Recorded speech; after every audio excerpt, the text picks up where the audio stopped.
Welcome Wolfpack to our second SCUM update video that dives into the April 30th SCUM patch. Yesterday we focused on the changes in addition to the storage options, and today we focus on the changes to vehicles. No longer will you be able to freely cruise the map for days on end with reckless abandon. As of yesterday's patch, you will eventually have to stop for gas, and you had better hope that some random sniper isn't around to give you a hard time. Vehicles have received a huge rework on this patch. As I stated in the intro, a fuel mechanic has been added to the game, and each vehicle will consume a varied amount of fuel when at idle or while driving around the map. In addition to the fuel mechanic, each car now has a battery life that will affect the ability to start the car. The car battery, which has been in the game for quite some time now, also has a use. We will go over all of that and more in the next few minutes. Cars continue to spawn at their normal spawn points with anywhere from 30 to 50% health, and the starting battery life of a car will now be anywhere from dead to 30%. It's very possible you may find a car in the server and then have to either charge the battery before it will move, or you may have to jump start or push start it right away. The gas station points of interest that have been scattered around the map since early game development now have a tactical objective.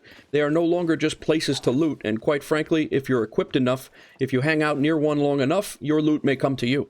Each gas station now has a specified amount of fuel in the underground tank, and you can see how much fuel is there by the indicator lights now present on the pump. To my knowledge, each pump feeds from one main tank, so all lights on each pump will read the same, regardless of which pump you're looking at. There are 10 lights present on the pump, so we can assume that each light is 10% of the tank.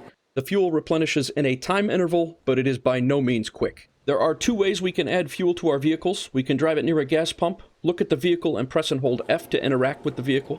If you're in range of the pump, the fill fuel action will be available. You will see the lights deplete for the underground fuel tank of the gas station as it fills the vehicle.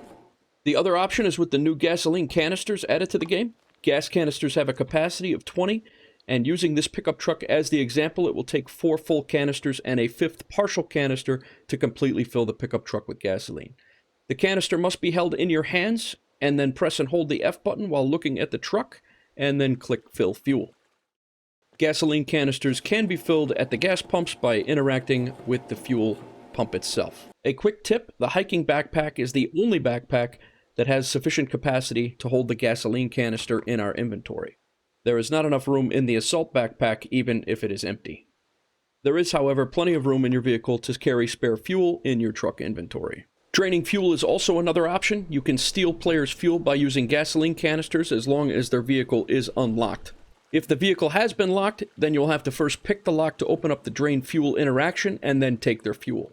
While there has been what looks like a garden hose added to the game, so far it has no use in either supplying or draining fuel. I do think it would be a nice addition to require in order to steal fuel that you have a garden hose in your inventory. Filling fuel and draining fuel and the speed it happens is reliant on your engineering skill, and you will get engineering skill points when you complete that action.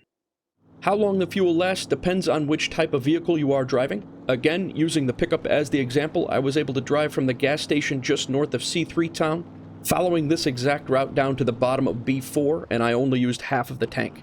Vehicles that are allowed to run out of fuel will roll to a stop and cannot be restarted until they are at least partially refueled. According to the devs, fuel will fully decay if left untouched for 7 days, but starting a vehicle will restart that decay clock. Hey, before I forget, if you're getting something out of this video, consider hitting that subscribe button and setting your notifications to all, as we do a ton of content just like this, and while you're down there, consider hitting that like button as well. Vehicles now have a limited battery life as well, and the battery charge will affect how easily your car will start.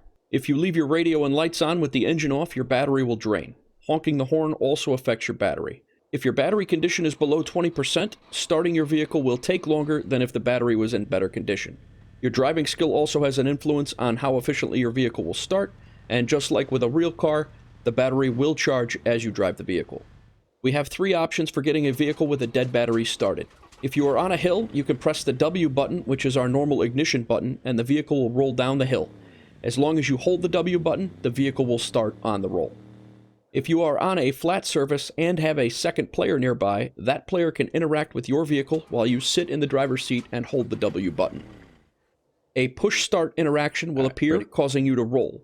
Just like the rolling start on the hill, releasing the W button will kill the engine. Our final option is to use a looted car battery to recharge our vehicle's battery. The battery must have at least one use, and you just look at the vehicle, press and hold F, and go ahead and charge that battery. This battery was full, 100 of 100 uses. We still have 50 left. That will allow us to fully recharge a vehicle and break the battery into lead plates for ammunition. I did do a test with the quad, and it took 15 minutes to drain a full battery to 0 using only the radio. There is what I would consider a glitch or a bug that allows you to charge the car battery using 9-volt batteries that are placed into flashlights. It doesn't give you a lot of battery power, but it does give you a little bit.